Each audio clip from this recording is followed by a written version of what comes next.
It's not all fun and jokes and japes on this show. It isn't? Sometimes we get serious. Do we? Yeah. Okay. Well, we do. This week we do. Yeah, this is a serious one. Yeah. It is. Yeah. God, you acted like I was trying to throw you off, and I was just talking about the subjects that we cover. Well, sometimes it's difficult to read where you're going. No. I'm It pretty is frequently. predictable. Are you? Yeah. Sure. I've never gone off track and thrown you for a loop. Liar. We do have a serious movie this week. Mm-hmm.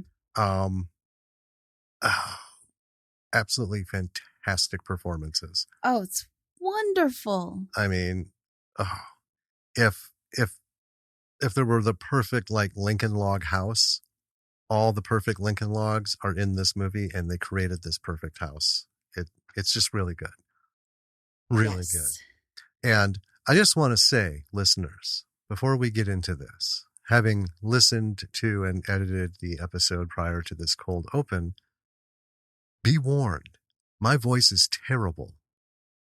Why is that? Because after being in this room for a period of time. Oh yeah, the hot and dry room. It is so hot and dry in here. It is unreal. And that's after all day being in here doing stuff. And, it's winter. It's dry and this and that. And this is not a room you can put a humidifier in. No, it gets soggy real quick in here. Well, that and the last thing I want is something spewing moisture into the air with, all of our electronics. Yeah, easily 5 figures worth of stuff.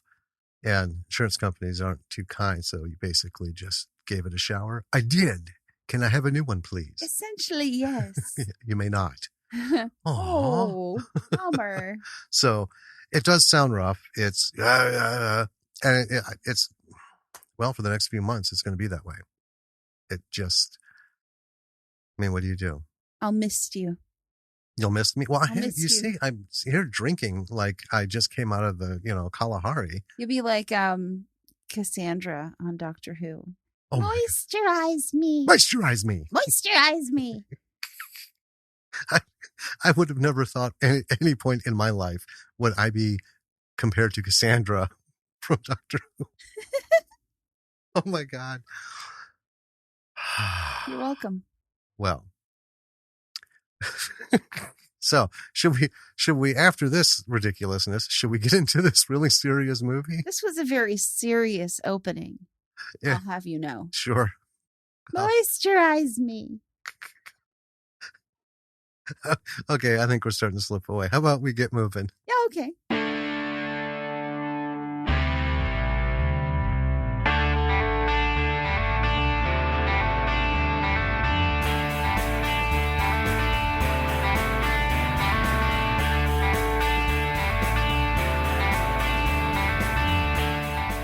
Hey there, B-Siders. Welcome to another episode of Bravo for the B-Side. This is Danny. And this is Jim. And this week, we've got a very serious film. It is. Yeah. It's been a while since we've had something this serious. I know. I usually do something goofy, but it feels inappropriate. Oh, yeah, maybe. Yeah. Maybe. Perhaps. Yeah. No, we're not going to be like morose through the whole thing. No. But it is a serious one. It is serious. And that's fine because we need to, do all kinds of movies. Well, I liked it because it made me think very introspectively, like a lot. It took me a while to kind of digest this film. Yeah. Well, movies like this, that's the goal. Yeah. And not all of them achieve that goal. That's true. But this one did. But before we get into this one, we have some things that have gone on this last week. Mm-hmm. Not the least of which Christmas Well, yeah, for us. Yeah, 2 days ago. Should be 1 day ago, but we took the day after Christmas off, Yes. and we just did nothing the whole day. And that included recording the podcast. So we bumped it to the Monday night, which is what it is now. But Yeah. still. That's not fair. We did laundry. Oh, well, that's true. But beyond that. Doesn't feel like it counts as a thing, though. Nah, we took it easy. Yeah. Good Christmas. Hope everyone had, a great Christmas. And Yeah. by the time this comes out, a great New Year. Right. Because, we're in it. Yeah. Yeah. Our New Year's week episode dropped just before we started recording this. Yes. And I'm actually, I occasionally listen to our own podcasts. I don't feel like I need to often because, I do them. But okay. I really like our New Year's retrospective ones. I think that it's a nice change up and it's a good way to end the year. Mm-hmm. I listen to them because, I sound check them. Sure. Once they've been published, I want to make sure nothing weird has happened, has happened a couple times. That's true. Everything is good. The master's good. The bounce is good. I put it up and on a platform, it's like, what the fuck? So I got to go figure out where's the issue. Mm-hmm. So, yeah. But good holiday. Yeah. The girl got some stuff. Yeah, the kid had a pretty good haul this year. She always has a good haul. I know. She's spoiled. But it's funny because we got her a Nintendo Switch. And man, did we play up on how hard it was to get video games. So she was convinced this was not the year for a Switch. But we did get one, pirated it away. And so she was very pleased with that. And has had her face in it pretty much the whole time. Oh, yeah, almost constantly. But, you get it. New stuff. It's a brand new console. I mean, you gotta basically be up in it. Got her hooked up with her TV. She is golden. Yeah. Well, she's doing that right now as we're recording. Yep. Keeps her busy. Keeps her out of trouble. Yeah. Let's see. Not a lot going on in the world of entertainment that we are aware of because, we've been just kind of doing our thing. Right. Yeah. Yeah. Quiet. The holidays tend to be somewhat quiet. They do. Celebrity news wise. Well, hopefully they're off just like doing family things and staying out of trouble, not making headlines. I get it. Okay, so 2022, we have decided we're going to try and focus as much as we can on women in independent film and B movies. Yes. Right. It's going to be rough. So I'm going to start out by saying, folks, listeners, B-siders, if you know a director, producer, actor who is prominent, writer, who is prominent in indie film and B movies, and happens to be a woman, by all means, drop us a note. Because let me tell you, we've been looking. Well, and I type in women directors in indie film. And out of 15 things, at least 8 of them are the top 20 directors in independent film and their lists of 20 men. Right? Well, yeah. And I look also, and I get a lot of articles on how in recent years, the ratio of male to female directors, etc., in indie film has gone up on the side of women, which is awesome. Right. But when you go to look on streaming services for films that were written, directed, produced, etc., by women, it's a tough gig. Well, it is. And I mean, yes, there are women who are at the forefront right now, but they're in the A series, right? They're making the A movies. Not interested in them. Not interested in them because we don't do A movies. Right. Right. Or A series stuff. We want we want to highlight the women who are still struggling like everybody else to get money for their projects, doing their projects, not waiting for studios to come by and help them out and just really cranking it out. Because there are a lot out there, but holy shit, if you just try to get a reference point. Oh, I know. Right. So, yeah, B-siders, if you know someone, throw us a name. That's it. We'll dive into it. Again, only caveat being we need to be able to see what they've done. Yes. Yeah. And well, if you are one of these people, by all means, yeah, send us an talk email to us. Yeah, you can contact us on social. We've got emails on our website. You can find easily how to contact us. But this, I think, pinpoints exactly what we're trying to do. There are women out there knocking it out of the park, right? Fighting just as hard for their film as any other man. But where are they? Where are their names? Where are their, reference points? Where are their pointers? How do we get to them without like going through every fucking movie on Tubi and seeing if it was directed by a man or a woman? And then is it an indie film or is it a regular film? Right. So hopefully as the year slogs on, we will be able to do this, bring some attention. Yes. And maybe a listener who's thrifty can start to compile a list. Right? Yeah. Maybe someone works for a blog that does all these things. Be like, hey, take this to your editor. I'm pretty sure they'll be like, well, fuck, since no one has one, why don't we do it? Yeah. Right? Okay. Let's talk about this movie. All right. So this week's movie is I'm Not Here. It was out in 2017. Directed by Michelle Schumacher. Written by Troy Cummings and Michelle Schumacher, starring JK Simmons, Sebastian Stan, Maiko Monroe, rated MA. Right. And the plot is pretty simple. A man struggles with the tragic memories of his past to make sense of his present, but soon realizes that time isn't the enemy he thinks it is. I will say this is a confusing logline. Is it? Yeah.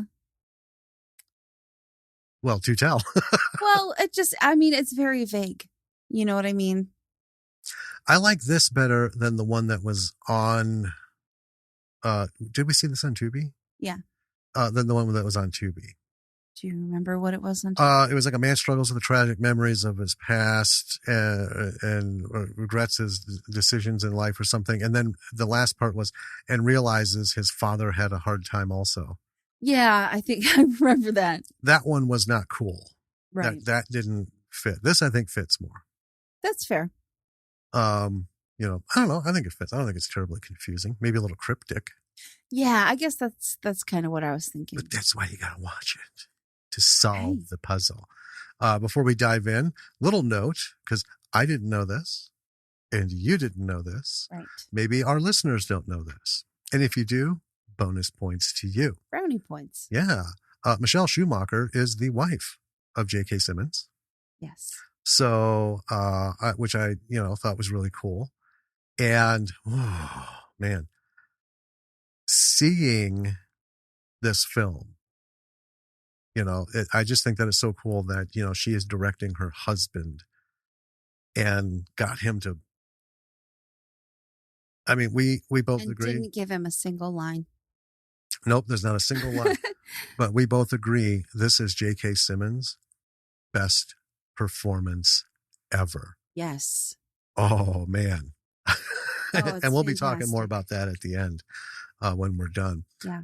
But yeah, so husband and wife team, and it's an indie. And as we all know, JK Simmons is not afraid to jump into an indie film. Oh, absolutely not. Right. And he has just, fucking kicked ass with everything he's ever done. And he's had a lot of practice. I mean, when we get to the point today, but, thinking back to like, Oz, right? Just, he was such a creeper. That character was. Oh, yeah. He can be super creepy. I know. But to have gone from that and then the wide variety of stuff that he's done. Yeah, he can. I mean, he's got a very big range. He does. And well, he's lucky, I think, because his choice of doing all these indie films over the studio films has allowed him to expand and not get typecast. I think that's true. Because we know a lot of people who have played characters like that in Oz and they never get called for anything else. Yeah. They're like, hey, we need some guy who, handles prison bitches. Again. Is he funny? No. Is he like intense? No, he's just creepy as shit. God damn it. All right, fine. So, why don't you bring us into this movie? So the first kind of scene that we get is JK Simmons crying, and he's kind of looking at something that we can't see. He seems just extremely upset. He raises a gun to his temple, and we're like, oh boy. That's a start. Yeah. And then over the intro credits, we kind of hear faintly a birthday song being sung. And then there's kind of like a series of different shots of stuff kind of crossed with JK Simmons tossing and turning in bed. His room is a disaster. He does not look well. He looks like physically sick, like there's something actually wrong with him. Right. There's one shot of him in the bed, and I wrote he looks emaciated. Yeah. But, when he's up standing, he doesn't look as bad. But laying down, oh my God, his ribcage was like two people stacked on top of him on there, and his stomach just, yeah. It was crazy. And he sort of like teeters off the bed and over to the bathroom, and the phone rings. Voicemail picks it up, and his voicemail, this is where kind of we get the title of the movie, because the voicemail is just him saying, I'm not here. Right. That's it. And it is the power and water company threatening disconnection that day. So we learn his name. This character's name is Stephen. We get a flashback to when Stephen was much younger. There is a girl with him, and then we're in another era. And I mean, we get a lot. It's tough to kind of like explain and take notes on this because we jump around in about 3 different times throughout this film. Right. Kind of going over the course of his life up till now. Well, this, I called him young Stephen. So I have JK Stephen. Okay. Young Stephen, and boy Stephen. Oh, I call the 6-year-old young Stephen, and the adult but younger version, younger Stephen. Okay. See what I mean? Yeah, I mean, but young and younger, it can be kind of confusing. I'm going to stick with boy. All right. Or we could just call him 6-year-old Stephen. Either way. Okay, we'll go with boy. I saw that look. You can't see anything. This is an auditory podcast. I'm here in the room with you. See, unlike the movie, I am here. I'm just in your brain. I'm in your ears. Well, that would explain a lot. I know. Talk about the movie. Out. Talk about the movie. So, anyway, then we're in another era. It's boy Stephen, and then we're back with older Stephen, JK Stephen. Well, there's one thing that happens there that is super important. Okay, it's a short scene, but we hear the woman telling boy Stephen not to waste his life like she did. So don't waste your life like I did. You only get one shot. Yeah. And that was it. Just kind of like out of nowhere. We learned that current Stephen, JK Stephen, is an alcoholic. And then we have another flashback, and it's boy Stephen. It's around Christmas time. We know this because there's a tree. Yes. And he's kind of picking at noodles on the table. Mom is in the kitchen, and Dad comes in very jovial until the parents start fighting. It doesn't take very long, and they're bickering with each other. And it's not a light fight. Like, it's pretty intense. Yeah. Right. They're not throwing punches or anything, but they're verbally like going at it. And then a really interesting thing happens. Boy Stephen spills the salt on the table, and both the parents get together immediately, fight forgotten completely. Right. To teach him how to throw salt over his shoulder to ward off the devil, because spilling salt is bad luck, right? And it's actually this very cute scene, and you see the change in Boy Stephen when they stop fighting. They both come together over him. Right. Right. So we're back to JK Simmon coughing into a bucket while watching infomercials. Yeah. That's unsettling. It's, yeah. Some sort of sputum thing, and we're not really sure what the story is. Well, he's got this like persistent, wet, sickly sounding cough. Yeah. And then he has to find new batteries for his remote. So he's going through a bunch of stuff, and he's got like a little junk basket, basically.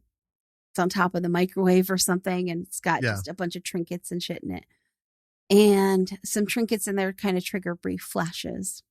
He ends up taking the batteries out of his clock to put them in his remote. And another phone call, I'm not here. And we get a voicemail from Mom letting him know that someone named Karen has passed away.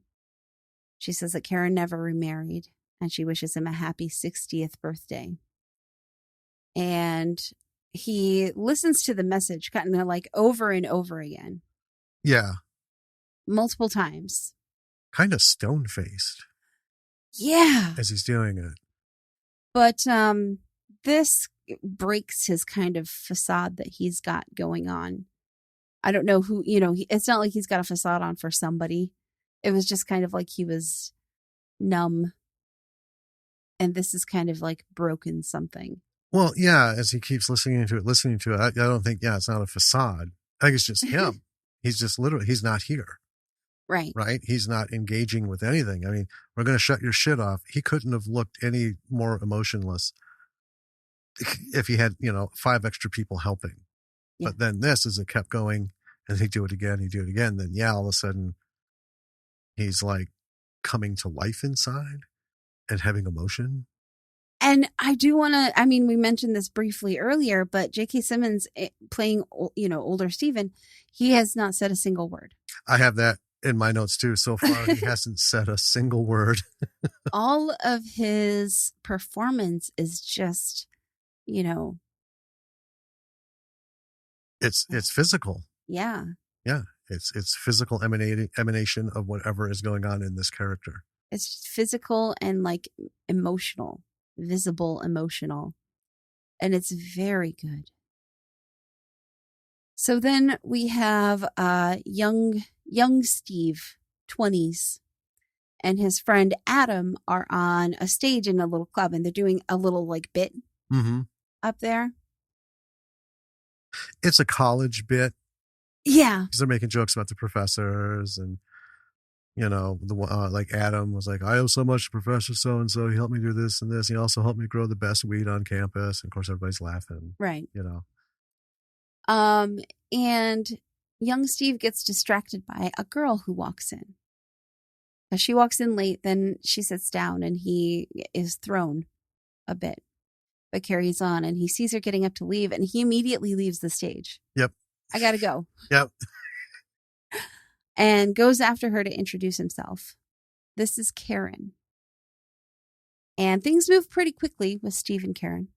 Mm-hmm. They're basically immediately in an apartment getting busy. Yep. Then after there's a cut scene of them just cuddling in bed. And then we cut back to JK Simmon, old Stephen, still listening to the message about Karen's death. So he heads to a room that is full of boxes and stacks of these things, right? He's like ripping through stuff and everything. And then we see he's looking for booze because he keeps finding empty bottles. Mm-hmm. And I had to note, because he's going through this and, through the house and stuff. I'm like, man, there are a lot of empty bottles. They're everywhere. way more than I would have even guessed for a character who is an alcoholic. It's like, wow, Well, this is like decades of a problem, right? I don't think this bottle accumulation is I mean, he's had a problem for decades, but I don't think he's like not ever thrown him out. I think he's because when he does get his hands on something, he's downing shit left and right through this whole thing. Mm-hmm. But I was just like, this is staggering. God, no wonder everything looks like hell, and including him. Yeah. He ends up finding a full one. He ends up cutting his thumb on a cupboard door. And then we flash back to Kid Steven. Kid Steven is in a courtroom. He's got a cut on his thumb. Not the same kind of cut. It's like his cuticles and stuff are all messed up. I thought he had been like biting his thumb. Well, that's what it kind of looked like. Yeah, it got to the point where it was bloody. Yeah, it was bloody red everywhere around the edges and stuff. And it just looked like he'd been picking and biting. It looked horrible. But that's the connection to the memory. Mom and Dad are in the courtroom and they're on different sides. Yes. So it's a divorce. Well, nope. Actually, it's a custody hearing, we find out. Right. I didn't get to details, but it is pretty unpleasant. I mean, yes. The attorneys start going at it, well, maybe Mr. So-and-so doesn't want, would like us to bring this up. Well, maybe Mrs. So-and-so would like us to bring this up and stuff. They're saying some pretty horrendous shit. And little Steven is sitting there, right? Yeah. Behind the rails, directly in front of the judge, got a clear shot. It's so bad, it gets to the point where the judge has to say something. Yeah. So he calls a recess. He says, I need to speak to this boy alone. So he takes him to his chambers and he starts to ask Steven some questions, telling him to answer simply by placing a jelly bean on a scale. One side is mom, one side is dad. Right. Right. There's some basic questions. Ultimately, neither side does any real tipping. Right. And the judge, finally just asks him, what do you want? And of course, Kid Steven answers he wants his family back. Yeah. Well, then we cut to JK Simmons. He goes back to the room with boxes, booze in hand. I do want to note. Oh, yeah. This is the first scene that I had noticed. It might have been in earlier. This is the first scene where I noticed that JK Simmons still wears a wedding ring. Oh, okay. Yeah. Yeah. It's prominently displayed in these next scenes. Yeah. I didn't think to write it down. I just made a connection. I was busy doing other stuff. That's okay. So he goes back to that room. He's messing around, and then the light goes out. And in the darkness, we hear young Steven and Karen. We cut, and they're in an elevator that keeps stopping and going dark. And then it'll come on, they'll hit a button, it'll go, and it'll stop, and the lights will go out. Looks like they're dressed to get married. They've just been married. Or just been married, yeah. The door opens, finally. And this was the first of a couple of these that I really enjoyed. Yeah. The door opens, young Steven looks down the hallway and sees JK Simmon changing a light bulb. He's on a ladder changing a bulb in the hallway. They stare at one another, right? Then the doors close to the elevator. And then we're back with JK Simmon, and he's just like, that same kind of. Yeah. He gets down from the small ladder, takes a deep drink. Young Steven so then we cut to a scene with young Steven. He's with a guy pissing in a bird bath. They're drinking, guy's pissing in a bird bath. He goes up, scares him, and ends up pissing with him in a bird bath, which I just, ew. Yeah. Right. Because they've been drinking. And then we cut to him basically getting a blowjob from Karen. But he is not at all into it. No. And finally, she just like comes out, lays down, and there is clearly some tension here. Like this Yes. has been an ongoing thing. Then we cut to him laying in a cell, and then Karen is there to bail him out. We get another shot of him coming home drunk. Karen comes out, very pregnant, holding a paper. She's yelling at him because she found out he was fired 3 weeks prior. Hasn't said anything. She says, stop drinking, or she's leaving him. And then we get back to JK Simmon. And then we cut right back to Kid Steven, who's with his dad racing electric cars. You know, folks, the older listeners will know these. It's just the little slot cars. Little mag tracks. Yeah. And the cars just whip around him. You got your little hand thing to go faster, slower. And, you know, little Steven's having a blast. He wins. His dad gives him a plastic watch. This is a watch that was pulled out from that basket earlier. Yeah. As he's going through stuff in that basket, one of the first things he pulls out was that plastic watch. Mm-hmm. So he still has this from when he was 6. Yeah. Right? And then Kid Steven's dad tells Steven to put some TV dinners in the oven, and then the phone rings. And we hear him talking to his ex about Steven, about dad got fired again, right? The usual stuff. And it was funny, but it was unsettling. So Kid Steven is in the kitchen, literally pouring 3 fingers of vodka. Because Dad told him to get 3 fingers. Right. And he's very carefully measuring it. He's got his 3 fingers up there. He's measuring. And then he takes just downs and chokes on it. Yeah. Because it is terrible. And then the little dude goes in again.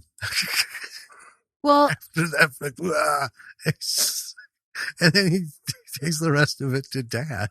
Well, I saw it when he was measuring very carefully. He overpoured a little bit. Okay. So he was drinking the extra to make sure that it was the 3 fingers. I think it was on purpose because he didn't look like he was puzzled on what to do. It looked like someone had a 6-year-old playing a skit bit of like an old 40s, you know, dad from like the 30s coming home, pouring. He was so dispassionate about everything. But, you know, it just killed me after the second time, right back into it. So anyway, he takes the rest to Dad. And Dad's upset when Steve comes back in. And there's this really kind of sweet moment between them where Steven, you know, boy Steven pulls out his report card and he's got all A's and B's. And there's like a nice note. And then there's a little bit of a note at the end about how he has trouble in social situations and that he's kind of an odd kid. I want to talk about that for a second. Okay. So that is how report cards used to be. Yeah. Now, here's the thing, right? The teachers, no one would ever share your report card with you. Right. You know, unless you like did what I did, just pull it out of the fucking envelope and look at it, you'd have no clue. So teachers would put all this nasty shit on report cards. And then if a parent did share it, like we have going here, and I always thought that was like the most cowardly bullshit way of doing things, you know?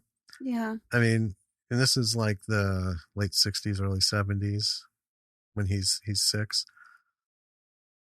or 60s, mid 60s, somewhere in there.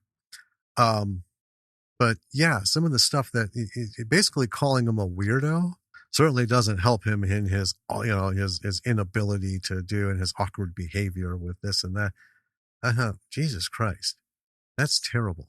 Nowadays, they hardly put fucking anything in a report card that's useful. You know what I mean? They've gone the whole different direction. I mean, we have like hour-long parent-teacher conferences that, oh my God. I know. That really, Because everybody's a winner. We've had the same conversation with teachers like a million times, and then nothing happens. But it's fine. Anyway. I just wanted to point that out, that it was, it's not an affectation for the movie or an invention for the movie. That is how they did shit. And speaking as someone who had similar report cards and, pulled them out of the envelope and read them, some of these teachers were just downright fucking prickish. I mean, just, douchebag fucking assholes. I had some pretty harsh shit said about me because I basically just kept to myself. Yeah. Anyway, I guess I showed them. I guess. But anyway, I wanted to illustrate how bad those comments were at the end. Like the last two sentences were just boom, because it makes what happens next just way more cool. Yeah. So Dad tears off the bottom comments and throws them away.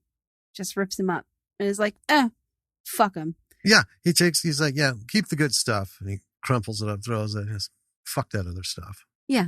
And the little 6-year-old Steven's like, hey. Yeah. But he successfully cheered up his dad with his good report card. Yeah.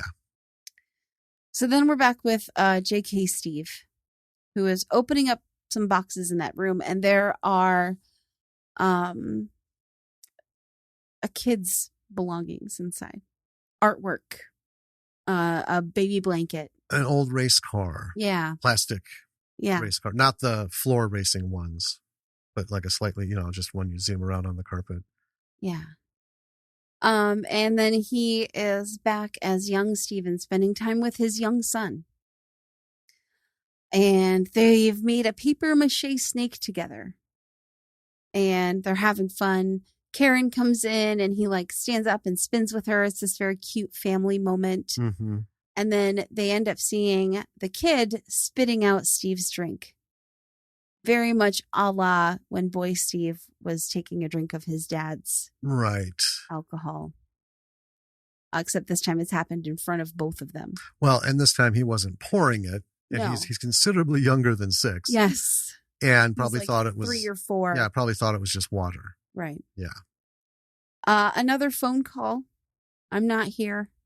And it's Adam, Steve's friend, leaving a voice message for JK Steve. And this triggers a memory from, long ago of young Steve coming home to find Karen in bed fucking Adam. Yep. Young Steve has brought flowers, but he got fired again. Mm-hmm. So that's why he's home early. And then, it's tough to tell kind of how time is flowing here. But we have him, he's sleeping in the kid's bed. And he hears clinking sounds. And Karen is dumping all of his bottles, I'm guessing. And then, yep. That's what she's doing. Yeah. He's hidden them everywhere in the house. Mm-hmm. And she's frustrated that she's had to go on this scavenger hunt to find them all. She mentions the toilet, The toilet, Stephen? Really? Yeah. Yeah. Just. So she announces that she's taking Trevor, the boy, and going to her dad's. And then we're with Boy Steve, and he's making his own breakfast. Just some cereal and milk. There's some nice tunes playing. The Monkees. Yeah. Yeah. I wanted to mention earlier the music in this film. Really good. Oh, it's one of those things where if you could have a perfect score, or music for your movie, that list for this movie was perfect. Yeah. Oh man, it hits and it fits. Yeah. So, Mom comes in and she's very defeated looking. She takes some pills out of the cupboard, says she's got a headache. She's going to go lay down and leaves. And while Steve is piling sugar on his cereal, she walks out and he noses into this manila envelope that Mom had dropped off on the table when she came in. And he's very snaky about it. Like he knows he's not supposed to be in this envelope. Mm-hmm. So he carefully removes her keys from on top, trying to not to make any noise, you know. And he's looking at the contents of this envelope, and we can't see it, but it looks like photos. And they are confusing and alarming to Stephen, Mm-hmm. boy Stephen. And then we see their photos of dad with another man. Right. And we kind of get this as we see young, boy Stephen running down the street. Right. Seems like dad doesn't live all that far away from mom. No. I mean, that's, kind of how it was. Right. Kind of back then. But before we go further, this has been touched on. This was touched on in the court thing. Yeah. This was touched on in their arguments before the court scene that, yeah, it wasn't a shocker to us, the audience. Right. But, again, 60s, this is, being a bisexual or homosexual man, or woman, it, not the thing to be in that time period. Right. Right. And that's what kind of shut things up at court. Mm-hmm. And that's where the judge stepped in, is when the one attorney is like, well, maybe Mr. So-and-so would like to, explain some of the, relationships. His nightly activities. Yeah. And stuff. And that's where it was like, shut up. Record scratch. Yep. But here it is. Yeah. Yeah. So, Steve is running down the street to dad's, and he gets in the door. We know that he's gone there to talk to dad about what it was he saw. But as soon as he gets in the door, there's cartoons playing on the TV, and he's a 6-year-old boy. Yeah. So he sits down to watch the cartoons. Because dad isn't immediately, there. Right. He's not in sight. Right. Yeah. And as he's watching cartoons, we hear a gunshot in another room. And then we have Mom and Steve, and they're burying a pet mouse in the garden. And Mom gives a little speech kind of about death to Stephen. Boy Stephen. Well, he asks if the mouse will get lonely. Right. And she goes on to this, Well, he's not there. Yeah. Anymore. It's empty. Yeah. And then we see JK Steve. He's contemplating a gun and coughing again. And then we get young Steve fishing a bottle out of his son's stuffed animal tower. Well, yeah, it's like a sock. Hanging mesh it's tower. One of those weird, I called it a toy sock, because it kind of was hanging. I mean, it looks like a big tube sock. Kind of. It's got levels. Yeah. Yeah. But it's a stuffed animal storage device. Yeah. So he's fishing a bottle out of there. And I'm like, yikes. And then we have a moment where both young Steve and JK Steve are looking at themselves in the mirror. Washing their faces, just kind of. And they see each other again. Yeah. The editing for this bit was top. So good. I mean, whatever she thought of as she was directing it, the editor, bam, nailed it. And we've talked about JK Simmons' performance in this film, which is, incredible. Oh, yeah. But I also do want to nod Sebastian Stan as young Stephen. Oh, yeah. I mean, everybody. Oh, my gosh. The whole cast has been fantastic. Yeah. Through this. But as they're looking at each other, through time in the mirror, neither one of them likes what they see. No, they do not, which was really cool. Yeah. The coolest thing about that was not just the shock, but also recognition. And right? Contempt. Yeah. And they both shared it. So I could, Yeah. if I were thinking of this, I would logically think that, well, it wouldn't be a surprise to see young Stephen, right? Right. Like, bah, what's that? And older Stephen, like, oh, all regretful. they both showed the same level and kind of shock, anger, Yeah. disgust, right? And Yeah. disappointment and just everything. And folks, this flowed within seconds. It was beautifully filmed. Oh man, and acted. Oh my God. Yeah. These performers, these two men, I mean, put it out there. Yeah. It was phenomenal. So Yeah, I didn't expect to like this movie as much as I ended up liking it. I was down for a good, drama. I mean, I Yeah. like stuff that makes you think, makes you feel, makes you, it doesn't have to be slashers and stuff. Right. Again, everyone knows we end up on horror a lot because there's just so much of it in this space. Yeah. Right. It's like you can't throw a rock in any direction and not hit a horror film in the land of India. It's just not possible. Yeah, up to this point, it was phenomenal. And I'm not saying that as like a hinge point, folks. It doesn't disappoint at all. No. So we cut back to young Stephen. He's talking about his dad shooting himself to Karen. So we're back to that first night at the bar. Right. That night. The performance night, right? So yeah, this is when they first met. And then JK Simmon passes out amidst like a sudden whirlwind of flashbacks. Right. He like just twirls and hits the fucking ground hard. And in these, the one thing I spotted that stuck out, it looks like his son was hit by a car or something.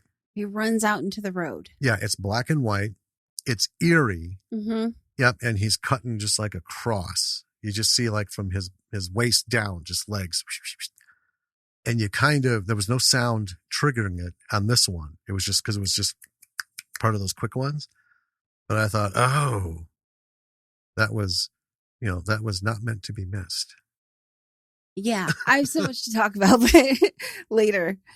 Well, let's wrap this up because, I mean, from this point, there's a lot of stuff that goes on, a lot of very nuanced stuff.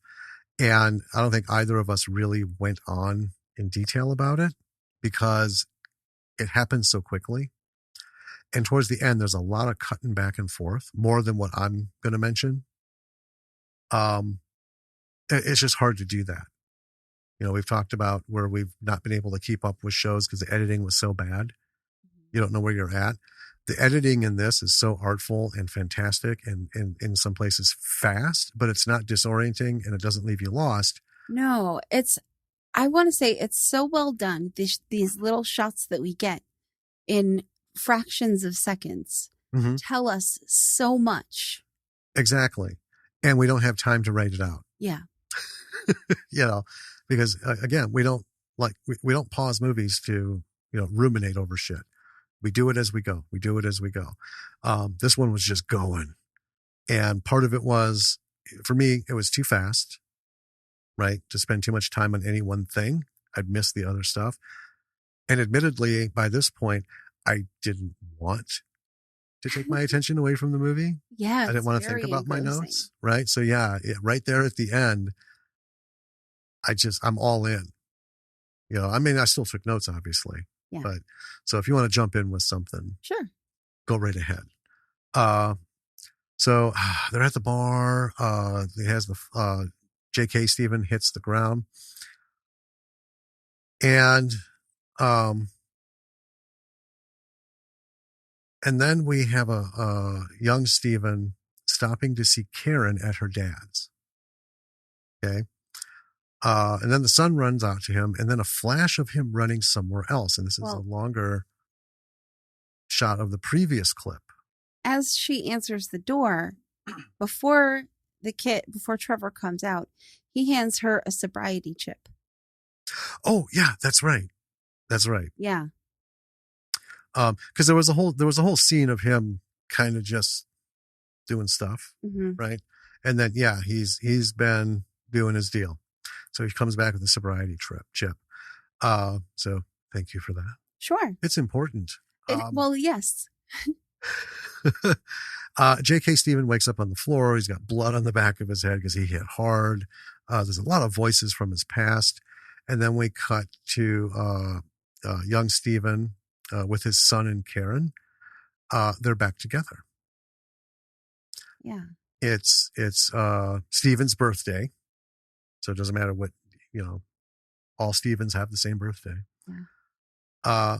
Well, this is the time when I realized that the house that they are in, young Steve, their family home, is the same place that JK Simmon is in. Mm-hmm. And yeah. I did not realize that until just now in the film. And I was like, oh my God. I get that. The difference between the two. Right. Well, yeah, there's a lot more of there's a lot of more shared extended shots of things going on. Right. Where in this flashback, they're in one room, but in this present, they're in a different room. Mm-hmm. But these last bits were like room for room. Yeah. As things were happening. Because I had supposed, but it was hard. Yeah. Because modern Stephen, right? JK Simmons' place is a fucking mess. It's a disaster. Oh my God. It's like an army of hobos came in and just had at it. Yeah. And left. So they're together. We have a scene with Karen telling young Stephen how proud she is of him. Yeah. Right. And then they start talking about having another kid. Yeah. He's like, you think we're ready? She's like, yep. I think so. She's all in. Yeah. She said, we both know what it's like to be an only child. So, okay. Seems like he actually got his shit together. Mm-hmm. And he's holding it together. Yeah. And holding a job and all this other stuff. They talk about getting dressed up because they're going to go out. Mm-hmm. So we see young Stephen getting dressed up. And then we cut to JK Simmon, who's looking at his gun. And then the lights go out. And then we see him using a fucking bicycle light. Yeah. Because you can see when he turns the light on, you can tell it's on the handlebars of a bicycle. The bicycle's laying on the floor and he's like laying with it. And then we cut to, young Stephen and Karen and their boy, and they're at a restaurant. They're having a birthday dinner and there's cake and everything. So Stephen gets up to find a waitress to get his son a refill. And his son goes with him. They stop by the bar at the restaurant. And this is where I thought, oh no, is this it? Is this where the chapter is going to end? So he orders a drink and then he changes it to a Shirley Temple and a Coke for his kid. He's talking to the bartender. We learned that Stephen is 6 months sober. Yeah. And the bartender, it's 8 years. 8 years. Yeah. And he's like, how do you do it? And he's like, one day at a time. And he just kind of smiles at him as he walks down, to go help someone else at the bar, looks at Stephen and says, plus I want to live. Yeah. Right. That was pretty cool. So, oh God. Yeah. As he's at the bar, Trevor is playing a game. He's running. He's by the entrance. Mm-hmm. He's doing kind of like a hide and seek and like a catch me thing. And then as we see that, we got Stephen, old JK Simmon with the gun to his head. He is messed up. Yeah. I mean, yeah, just broken. And then we see JK Simmon pulling the little boy away. Well, yeah, because Stephen looks around for Trevor and sees him run out of the bar. And then we see him run into the road, and then JK Simmon scoops him up. Yeah. And then for the first time, we see JK Simmon smiling. Right. As he's holding this kid in his arms. Then he looks into the street and becomes deadly serious. If wishes were fishes, right? That's exactly what this whole scene was. We eventually end up with old Stephen, JK Stephen putting the gun down, and he looks at us via the mirror straight into the camera and smiles, Mm-hmm. and we're out. One of the things about this movie that I want to get into right away is this was a very emotional movie on a lot of levels. Yeah. Not just the, get the character going, get everyone connected to him, and then some sort of big heartbreak kind of thing. Every minute of this movie, every second that someone's doing something, you're in there.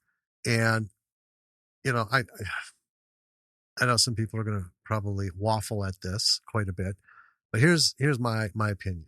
The reason this worked so well is because we had a woman at the helm.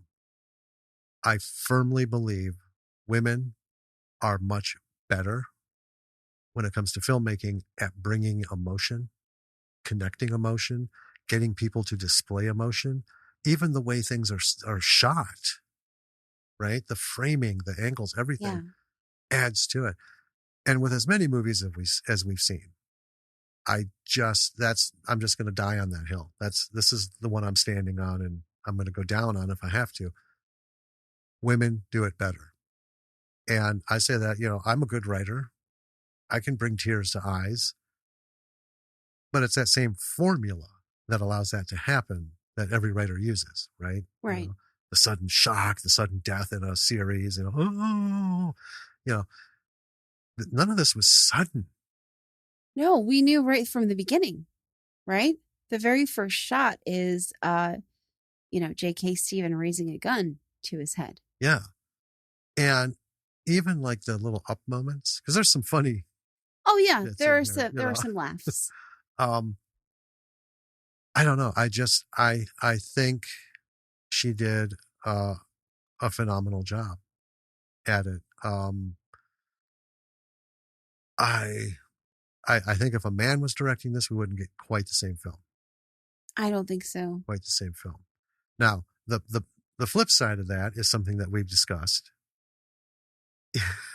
And you pointed it out. I did. So I'll go ahead You'll and do say it. Okay. So you don't have to be the dude saying it, because I am the one who was like, how That's come? fair. So when we were looking for films, right? Most of the ones, I would say like 90% or more of the ones that we found directed by women tackle subjects like domestic abuse, coming of age, romance, and very like heavy. I just said it, a little while ago, but fucking bummer stories. And I don't typically find myself drawn to those kinds of stories, right? Well, that's the thing. Those are like the trifecta. Right. And here's the thing. Now, I agree wholeheartedly, because we were looking at those lists and we're like, God damn it. And what hit me is I don't feel like every woman creative gravitates to the first thing that hits their fucking mind is, I'm going to talk about a coming of age story. Right. Because coming of age is a bitch, or I've got an idea. I don't think that's where they go. I think it's like a market influence thing. If I'm going to, get something out there and be taken seriously, it has to fit here, here, or here. And that is not uncommon for men or women. I agree with that. Right. It's that whole thing, what's in right now, right? We've talked about all that. I'm not going to get into it.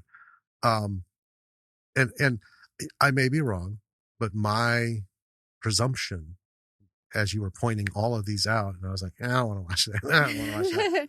Because if you've seen one, you've seen them all. Yeah. Kind of thing. It's like, how many more Breakfast Club type movies would I be interested in? None. I've seen the Breakfast Club. Right. Okay. And we talked about 80s movies. The 80s was all the same fucking movie. Oh, every in John 3 different Hughes genres. movie was the same movie. Yep. And most of them with the same people. Well, that's true. Right. So, and I'm not disparaging. Creativeness is creativeness. They created these things, they did them, that's great. But it just seems odd Right. that most females that we found were doing these three types of stories. Not horror, not science fiction, not like action, Right. right? And I will say, because I believe it's still a male-driven industry, even indie film. I mean, just because you're part of Yes. the independent film market doesn't make you, it's not like in indie film we don't do this. Yeah, you do. Well, okay. It's everywhere. Here's a real life example. Okay. We had our film group, right? Right. We had regular meetings for the film group. I was the only woman on our team. Mm-hmm. Right. I mean, we had our actors, but they weren't involved in the like creative pre-production process. Right. We were all the producers. Right. We would be talking, and it would be you, and I'm not going to name them, but it would be the three guys, right, and me. Yep. Right. And you're one of the three guys. And I would bring up an idea or a suggestion or a thought, and it would be ignored. And then you would recognize that had been ignored, and you would bring it up, and then it would become a topic of conversation. Yeah. And this is an actual phenomenon that women in creative and like even business, every industry kind of experience, we call it phoning it in on the penis phone. Yeah. Right? Yeah. And it's like any woman in any industry has to have a male with her to make sure that her ideas are recognized. She has to have an advocate there. Yeah. And well, that's one of that's a big reason, but one of the many reasons that group didn't work out. Well, yeah. Because, I mean, and it did, because I did get frustrated, and I did get pissy. Oh, I know. Which is probably didn't help build the relationships, because I really was a dick at the end, because I got tired of that kind of shit happening. Yeah. I got tired of people running Rambo over doing stuff. And like you would say something, and then, as I got better things to do with my life than to fucking be the mouthpiece of somebody who just said the same shit I'm going to say, only you can't fucking be sensible enough to recognize it. Well, and here's the other thing. I don't consider either of those two people, right? Either of those two men, I don't consider either of them to be like, anti-feminists or. No. I mean, they were nice guys. This is what locker room behavior is. Well, seriously. So people think that locker room behavior is talking dirty and making crude jokes and talk about women as objects and, fucking and this and that and all this, Donald Trump type shit. Right? The locker room really is about the man in a man coming out. Because in a man's locker room, there are no women. So it comes out like in full force, like to a disgusting level. Mm-hmm. But when you come out of that locker room, even though they're not misogynist, they're not sexist, whatever, that part is still there. And it just happens. Right? Yeah. Because if I got even a whiff that they were doing it like intentionally, right, there would have been some major problems in that room. But it's exactly it. I mean, you nailed it. That's a perfect example, because I can remember every single meeting, bring something up, and then I would have to do it, and then they'd be like, "Oh, let's go on that." Yeah, it was incredibly frustrating. I get it, but there it is. That is why, because a man should not be involved in writing or directing a coming of age story about a 13-year-old girl. Right. You shouldn't. We talk about equality, but I've said this before. There are certain things in the domain of men. There are certain things in the domain of women. Neither should be in either of those. There are just things, like that one, you're like,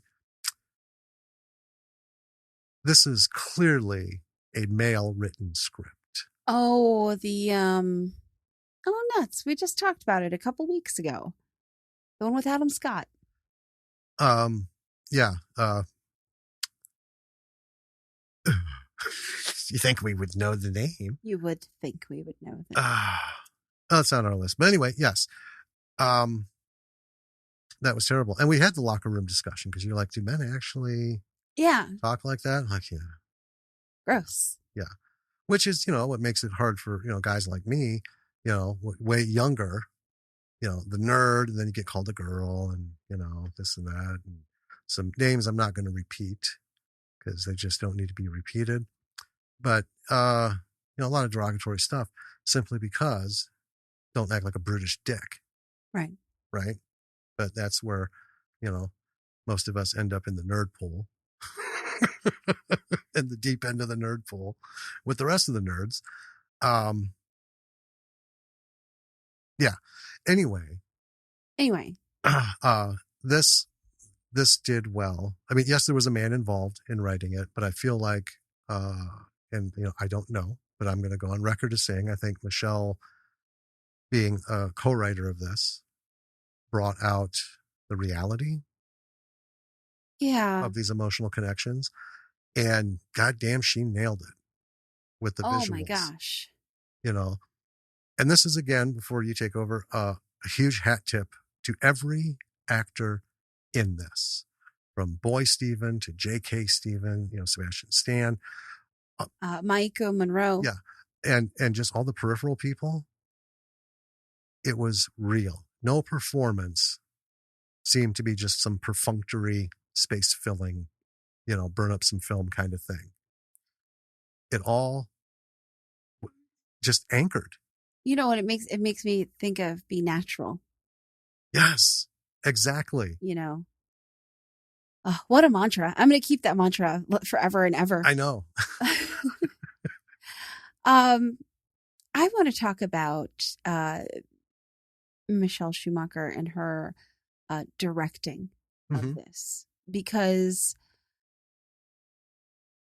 what we saw in this film, it was very much show don't tell, right? Right. We get the only kind of exposition that we get are kind of like through these voicemails, right? Mm-hmm. Which are also, kind of triggering for the memories where we're doing the showing, not telling. Right. Right. And it's especially true in the role that JK Simmons plays as older Stephen, where he doesn't talk at all. I think that's absolutely crucial to this film. Right. Well, yeah. And I'm trying to wrap my head around kind of like visualizing, looking at this script and visualizing how to tell this story on film. And like the mind just boggles, because the way in which she told it was just the most poignant moments in this were sometimes just those like 1 second shot, Yeah. and kind of like the brain of knowing I need a shot of this, right? I need a shot of this. I need a shot of this. And we're going to stitch these together, have a fabulous editor. Yeah. Who's going to put them together. You have to know everything that you need as a director. Oh, absolutely. To make even the best editor can't make things happen that didn't happen. Right. By that, I mean, so them seeing each other, past and present. If the angles weren't, if she didn't shoot it the way she did, right? Each one of them in their respective, scenes in that, an editor would not have been able to make that magic. Yeah. Right. She had to have it set up, and the editor is the one who puts it together in such a way that where it cuts, what you see, right? How much of what, backwards, forwards in the frame, this, an extra frame, or go back a frame and cut, go ahead of, because all of that makes a difference. It's crucial. Editing, we've talked about, is so important. Yeah. But like the best chefs in the world, you have to have some top-notch ingredients to work with. Yeah. Right? You have to have everything that you're supposed to have. And I agree, it's like she brought it. Yeah. Here is your spread of top-line spices. Cook for me. And he or she, because I don't know who the editor was, they did. Yeah. And there are, I mean, I love the little series of moments where they have repeatedly through the movie where it is just the drink umbrella floating in the wind. Yes. This other little thing, this Hmm. other little thing, this other little thing, because that is, I mean, that is indicative of someone who really knows like how memories actually work. When when I'm remembering things from my past, Hmm. right? I don't remember it as a full blown scene of what happened. It's these little bits and these little pieces and these little like moments, these little mind photographs, Yeah. right? Little gifs of the brain. And I think that was very much key to making us feel and understand how this film is flowing and the tone of it. Yeah. Um,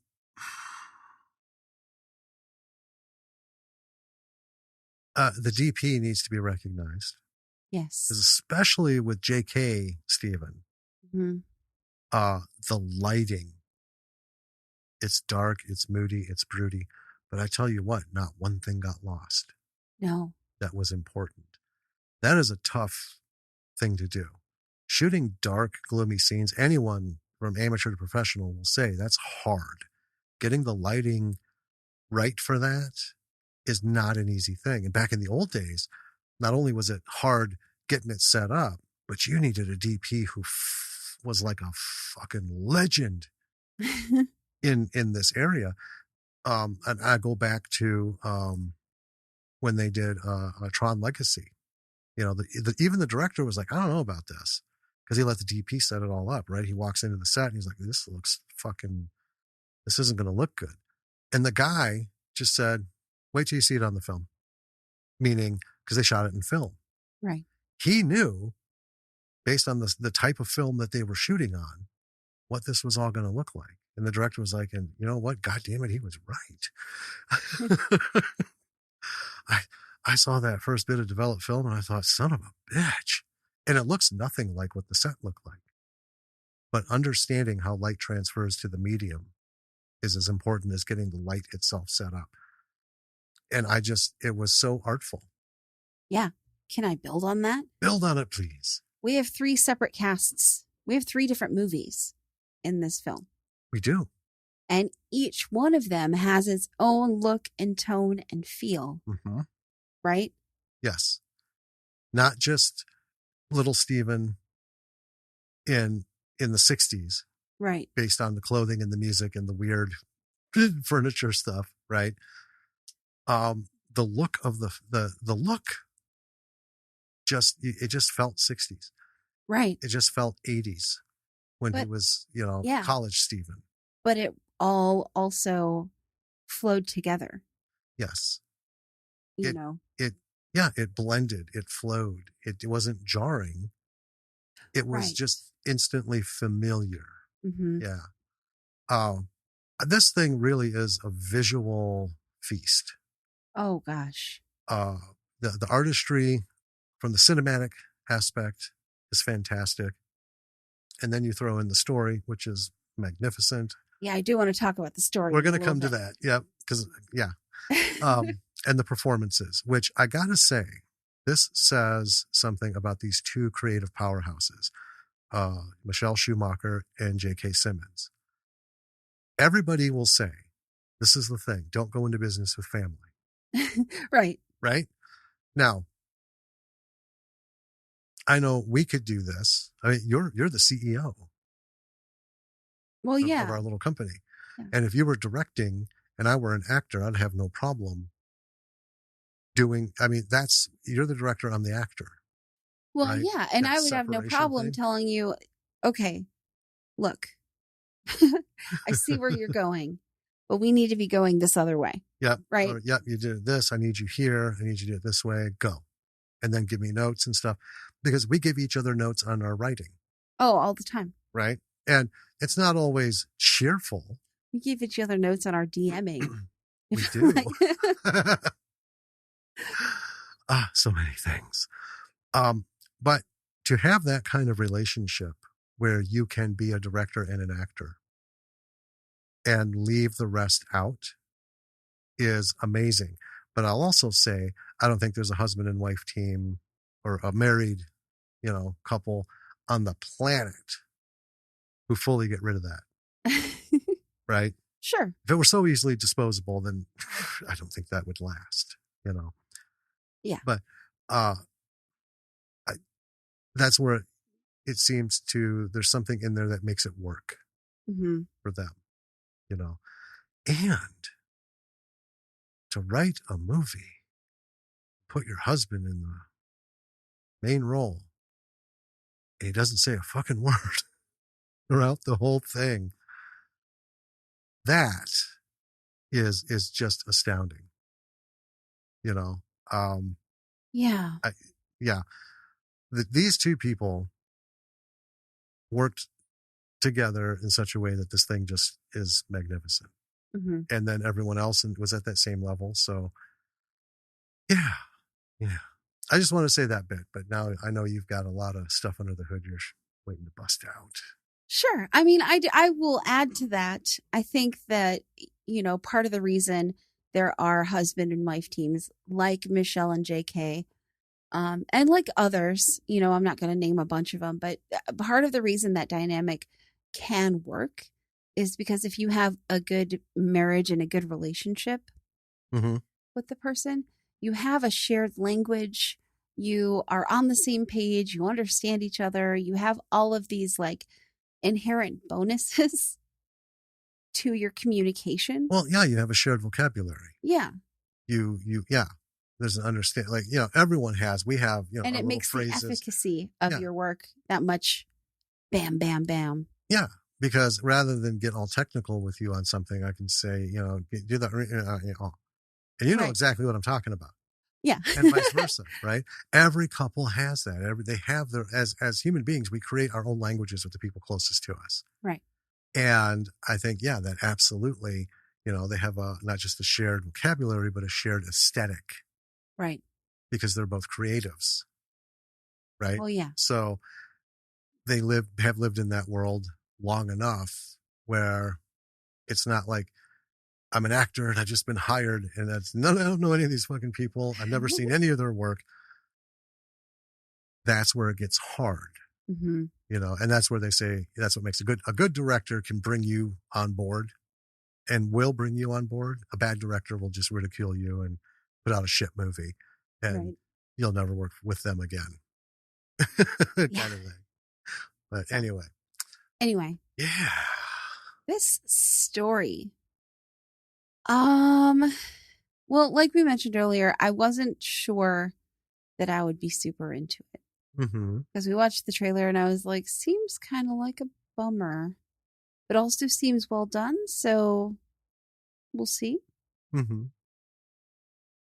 And it took, after the film ended, we usually like, well, what did you think? And we bring up some stuff and we have our discussions. If it's a good film, if it's not a good film, then we're like, sometimes we'll have discussions, but we'll just get right into it.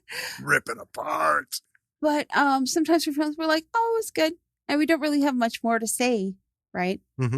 But you asked me what I thought, and I was like, I have to process this. I need some time with this just alone in my head.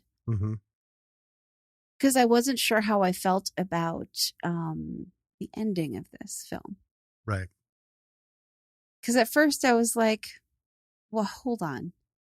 This isn't right. What? But the more I thought about it and the more I kind of just sat on this and stewed on it. And it took me a good long while. It was like an hour or so at least. Yeah. It was a late night. Before I was like, I really like it. So we start out this story with this kind of feeling of inevitability, right? We know from the get-go this is not a happy story that we're going to learn about this character. Right. you know. And the more we learn about him, and you don't even necessarily like him,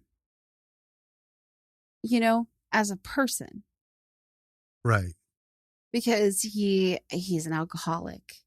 He's clearly got a lot of, he's messed up. Oh, there's a plethora of issues that we don't even deal with in the film. Right. You can see they're there in the periphery. Yeah. But they're not the story. Right. And then the more you learn about him and how he fucks up and he can't keep a job. And I mean, you do feel bad for little boy Steve, who's gone through a lot. He has not been set up for success in the traditional way. So that kind of feeling of inevitability that you get at the beginning of this movie just becomes more cemented throughout. And it, to me, is absolutely like concreted in the moment where they're looking in the bathroom mirror and old Steve and young Steve see each other and are disgusted by what they see. Yeah. Right? That I feel like is actually, for me, is the climax of this film. I think that would constitute. I mean, I think, I think traditionally it is, the moment where Trevor is running out into the street, but we never actually, we get little flashes of that moment, but we never actually get to that moment until the very end. Well, I don't think that's the climax. I think that's the reveal. Sure. Which is different. So I agree with what you say. I think that bit in the mirror is the climax. Because we didn't go into great detail about stuff, but here's the thing. So to me, kid Steven, he's a kid, 6 years old, right? Yeah. But he sees how this is all going down. He doesn't understand it, but we know that his dad is a drunk, can't hold a job. Mom left him. And then mom seemed a little, I don't know that he was as bad as he was being treated. Right. Right? Because he wasn't abusive and all this and that. No. He wasn't. He was a good dad. Bit of a heinous bitch. But that's because he was gay. Well, and he couldn't hold down a job, and he was an alcoholic, and well, but here's the thing. So, if I were to take what we saw in this whole movie and throw that into prefacing the dad story, I would say it as, so here's a guy who has a sexual orientation that basically can get you killed or thrown in jail, right? And lose everything for the rest of your life. Dealing with that and the guilt that society threw on people, right? I can see the stress and the pressure and everything. I can see where that would cause you to drink. And I can see that drinking leading to losing jobs, right? He's doing the best that he can, given, because we were talking about, there's that whole setup for failure thing, right? There's, nature versus nurture. And I think nature just hit him in the head with a fucking sledgehammer. And there was nothing there to nurture him any other way. So I think that's what happened to dad. Now, young Steven sees this. Kid Steven. Young Steven, we know, had a homosexual encounter. Right. And right after that was made plain, that pretty much destroyed the physical part of their relationship and everything else that goes with it. I think he was a drinker in the way of like a college. Right. I mean, because that's what they were doing, was parties and stuff. But after that bird bath scene, that was it. He was committed. He was an alcoholic, right? Fast forward to this in the mirror scene. This is where, like, that description of, this man realizes his father had it difficult too, right? He was living his father's life. Right. Only his father ended up killing himself because he was going to get exposed. He was going to, because the ex-wife had these pictures. He was going to be done. Right. And he knew what he was going to lose. So he killed himself. And unfortunately, kid Stevens, is there for that. And you take that with you, all of that stuff comes up, and you realize you're following in the footsteps of your father. Yeah. At some point, that to me is where that mirror scene was like, he looked ahead at JK Stephen and saw his dad, Right. which his dad didn't live that long. He was a Right. young guy when he killed himself. Yeah. But that was the whole thing, looking at your older self as your parent, like, you fucker, right? Because that's kind of what you see. And also the fact that nobody gave a shit about him after his son died, because Karen left, never heard anything about her. When Adam calls, he's like, it's been, decades, man. I just heard about Karen. You want to talk? He most likely pushed everyone away. Yeah. But nobody was committed enough to, be in there. Right. So that's that whole thing. I'm not here. He had nothing, was doing nothing. That's what we come in at. I feel like there's even more to it than that in this moment where, both versions see each other. Mm-hmm. And it is, I hate myself and I am always going to.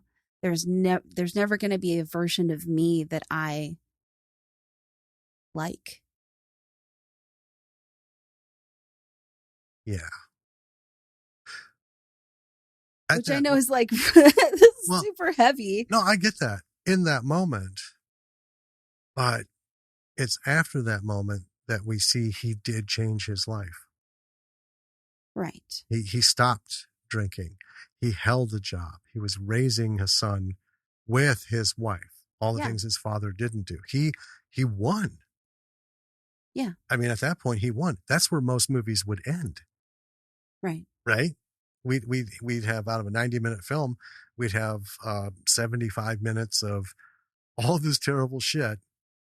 And then in that last 15 minutes, the first 5 of that 15 would be the last push to prove, right?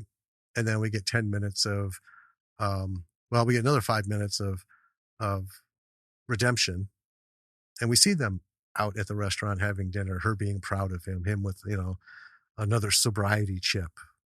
Well, yeah. And I think that and then is 5 minutes of credits. That moment is the driving force to his, his sobriety. Right. Right. That moment of seeing himself as he will be and not liking who that is and wanting to change who that is. Right. So, I mean, kind of going back to my, this concretes that feeling of inevitability of, we know where this path goes, right? We know where this movie is going. Right.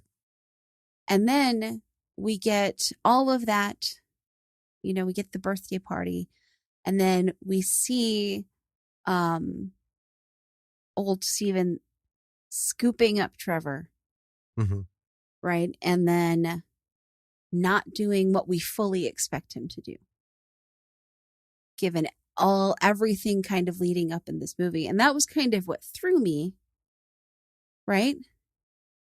Because I was like, well, we know what really happened, right? Oh, old Steve didn't time travel and go back and save his son. We're still here. Right. We're still in this moment 30 years later. Right. Where his son is gone. His wife is gone. Everything is gone. And he's gone. Right.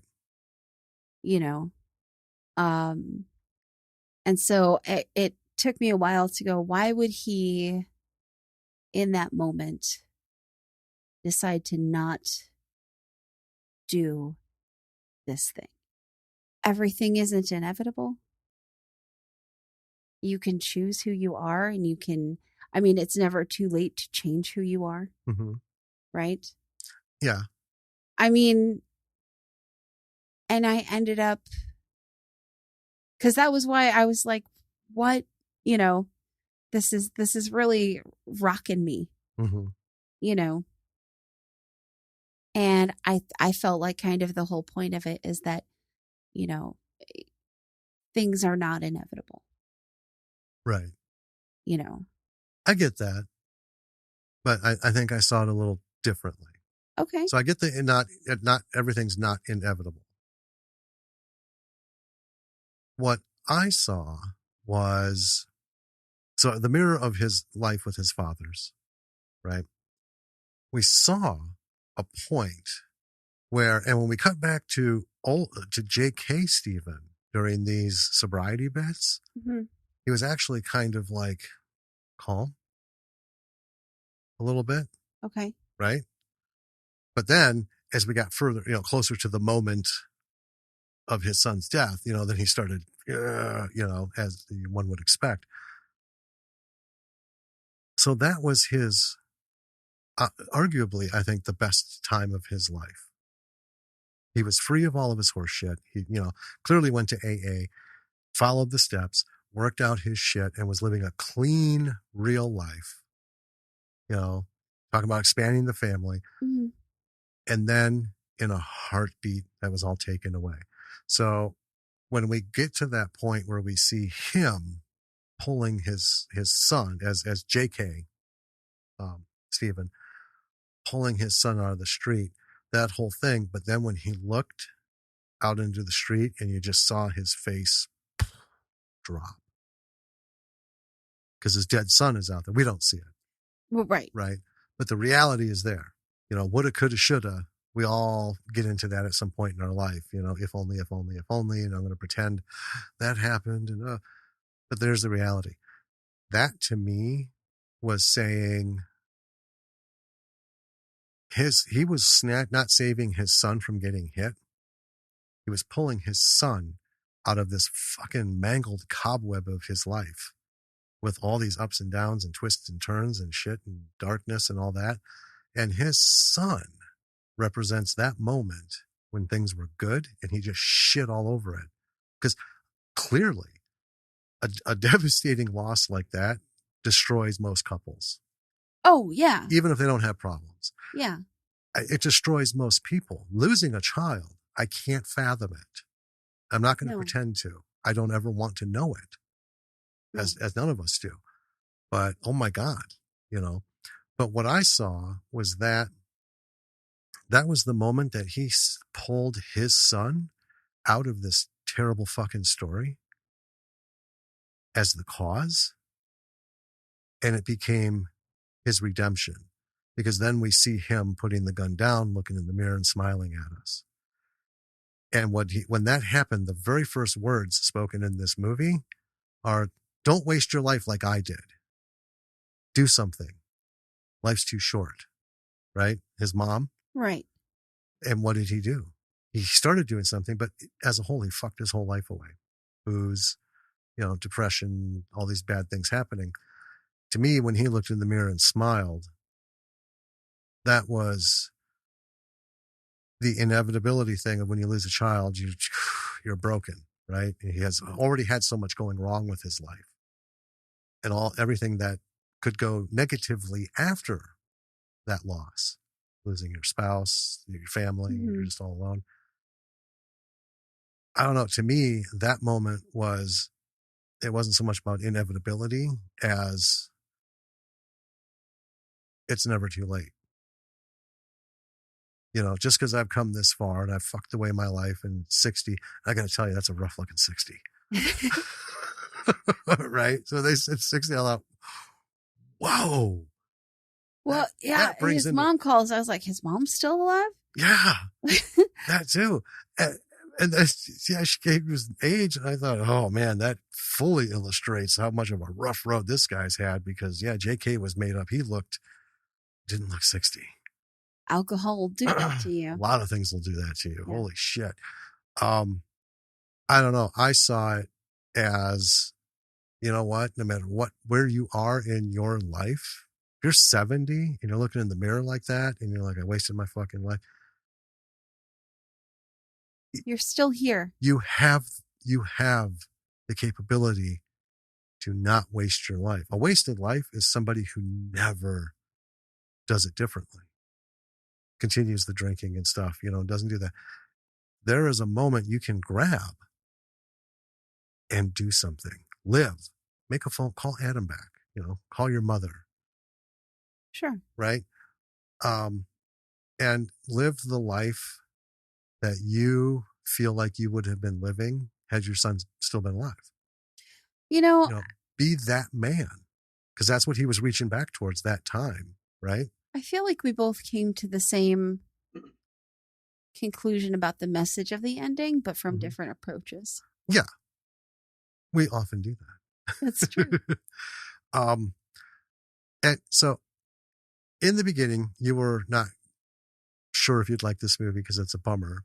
I had a different perspective because, I grew up with Irish fairy tales. There are no fucking happy endings. So a bummer movie to me is just like another ride through bedtime stories. I'm like, I want to see what this ride is about. None of that really turns me off. Sure. There are times when we'll look at a movie and I'm like, oh, no, that looks way too heavy. Just means I'm in like a video game playing mood or a riff tracks movie kind of mood. I don't really want to get absorbed into something that deep. Not because I'm worried. I know it's going to end poorly, and that's fine. And so to me, this wasn't like an Irish fairy tale ending. It certainly was steering. It was like Thelma and Louise, man. Yeah. Right towards that cliff, but at the last second, hit the brakes, up comes the guardrail, and turned it around. And that's the thing I think I like most about this movie. Yeah. 5 seconds at the end. 5 seconds at the end summed this whole movie up. It was the turnaround. It was the payoff. 5 fucking seconds. And then not even fade to black. Hard cut. Yeah. And credits. Genius. Yeah. Putting it together to get to that point where you're just like, oh, man. This is a tight film. There is no wasted time. Anywhere in here. Nope. There is nothing that doesn't matter. You're talking about the little umbrella. Yeah. Right? That's a key moment because when he goes to the bar to get a drink, refills for him and his son, his Shirley Temple and the Coke, he gives his son a drink umbrella. Yeah. And that's what the son carries outside. Kids love those things. Oh, fuck yeah. We gave, I don't know how many to Lily. We still have some in the drawer in the kitchen. I know. She loved that as a kid. We don't drink, but we'd get the drink umbrellas and we'd make like smoothies and stuff, pop one of those in there, and oh shit, she thought she was high queen of something. Yeah. She loved that. Oh, a my little God. tropical paradise. Yep. Tiny paper umbrella. Where's the umbrella? The tiny little voice. Well, coming up. Yep. Yeah, this is super tight. It's super well done. The imagining of it was clearly phenomenal enough to get into script form. I would love to see the script to this.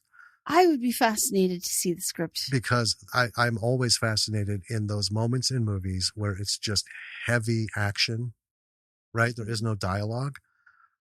I'm just intensely curious how people write that. And if you're a writer-director... Everyone writes it different. I know. If you look at scripts, they're all different. I know. And this is one I would love to see. Because I think being able to see that gives us an insight into her mind. Sure. A little bit more. Because we've seen how David writes his. He's the writer-director. Yeah. Right? We've seen a bunch of other scripts that we've gotten our hands on. Mm-hmm. And you can see the differences and how people do it. Some are very utilitarian.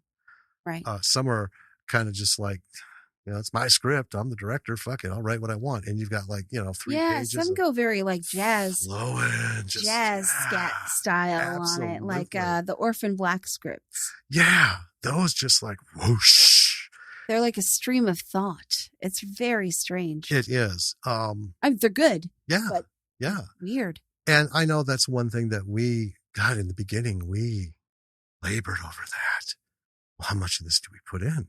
I mean, what do? We have a whole action sequence that's very detailed, and every detail is important to how the rest of the script goes. We can't just say battle scene and leave it up to somebody. We need to give fucking directions. How do you do that? And we reached out, and we got different answers. Yeah. So we ultimately decided, you know what? Fuck it. We're going to do this way. We did it. Like, I like it. It stays this way. you know, and it's different from other people. Yeah. Yeah. So, to me, creatives, B-siders, you need to see this movie and Oh gosh, please watch it. It's so good. take notes. Take notes. Watch it, enjoy it, and then watch it again and take notes. There's so much in here that you can put in your bag of things I want to do. Gosh, yeah. There were so many moments. It's funny watching this together. There were so many moments where we both kind of folded our arms and sat back. Yep. I just went for the ride. Yeah. Which is why we don't have all the detailed notes. But we don't do that at that level anyway anymore. But we glazed over a few things because I need to see this. Yeah. I need to be here for this. It's worth it. There's so many good lessons in here. Oh gosh.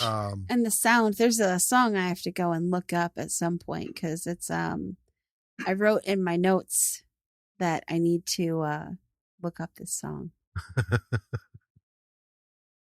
The music, so good. The music is good. Like I said, the cinematography, from a cinematic aspect, everything on this is there. You can't shake a stick at anything. Yeah, you could put this film in a frame and call it a work of art. It is absolutely that. And everyone involved in this is an absolute artist.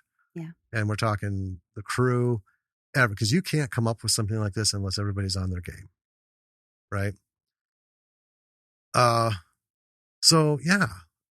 Michelle Schumacher nailed it completely with this on every aspect. And I'll go back and say, I think JK Simmons' performance of a lifetime, and I'm just going to go ahead and say it, it's because of his director, his wife. Michelle Schumacher knew how to get the best performance out of JK Simmons that anyone could ever possibly know. Absolutely. Yeah. And out of everybody, because no matter how good of an actor you are, if you have a bad director, what you're doing isn't going to show through. Yeah. Because they're just like this blanket over everything, right? They don't recognize that moment, right? That angle, that this and that. You have to be able to see it as a director. You have to know what you fucking want, and you have to convey that to your people. And if you're good, they're going to get it. They're going to give you their best. Mm-hmm. And if you give them notes and back and forth, and eventually, bam, you have a scene that's like, motherfucker, this is phenomenal. Is so good. So yeah, it's heavy, but a lot of positive stuff here. Definitely worth a watch.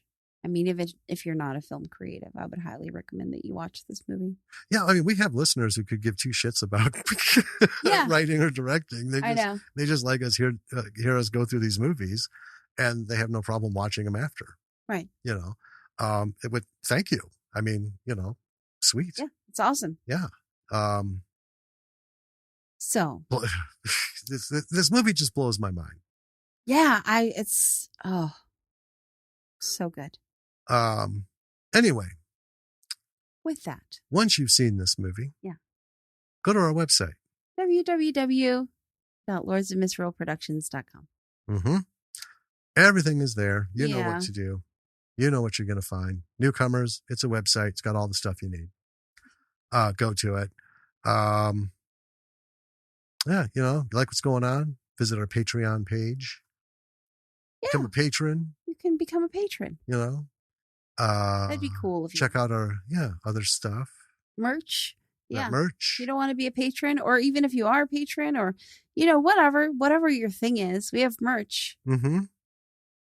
We do. You want a water bottle? You want a tote bag? You want a t-shirt? Those water bottles are sweet. They are. Yeah, because we got a couple things, back in the beginning when we set this all up. I love that water bottle. It's noisy as shit when you unscrew it. That's why I don't bring it in here. Sure. But it's also, this one's bigger than I use. Yeah. Yeah. Anyway, yeah, reach out to our social media stuff. You can contact us through email links on the website, social media. It's all there. Check out the people we're following and who are following us because they are fellow creatives. Or if you're not a creative, they're fellow movie buffs. We have everybody. We have all, all are welcome. Just the only people I don't follow back are the people who follow us and then so they could DM. Because well, on Twitter, I follow back as much as I can. And then I realize someone will DM me, do you need podcast promotions? Oh, God. I instantly unfollow because you know what? Don't follow us to send we don't need any fucking promotions. We're fine. This isn't making people listen though. Yeah, this podcast makes no money. It's got a small audience. It's a niche interest area. I'm not interested in your 10,000 organic followers. It's just a fucking click farm overseas. That's all it is. Right. And without any promotion, we went from, 0 to we've got like 1,500 ish, a little less, 1,400 followers on Twitter.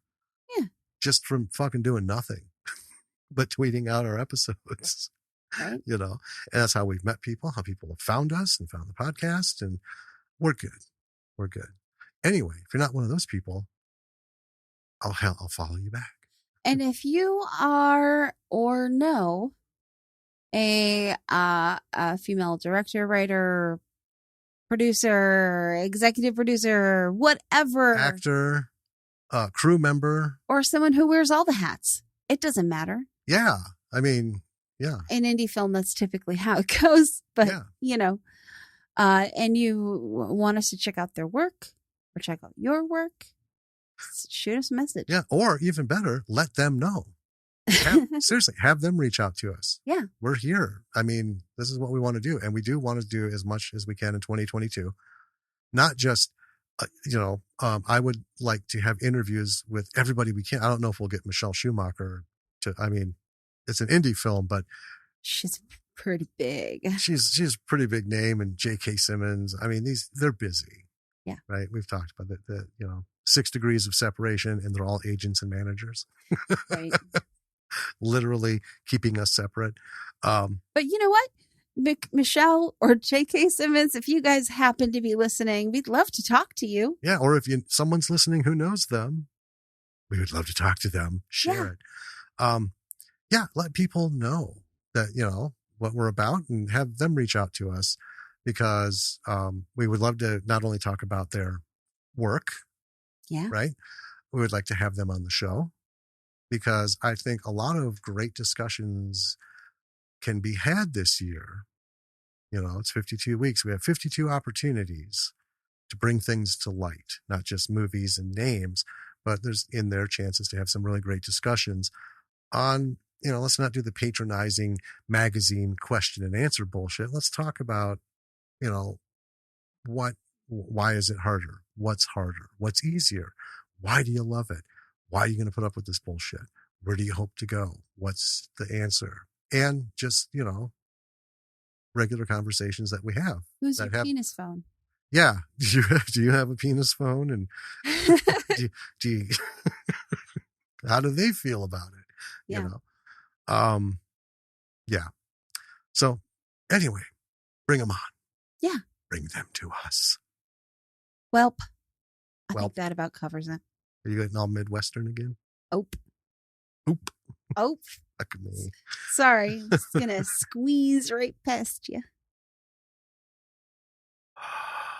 Just not enough room in this cheese curd aisle for the both of us. Oop. All right. Before this gets worse, and I drive one of these letter openers through my skull. B-siders. Until next time. Thank you for listening. We will be talking to you next week. This is Jim. And this is Danny. Stay safe, and we'll talk to you soon. Oop.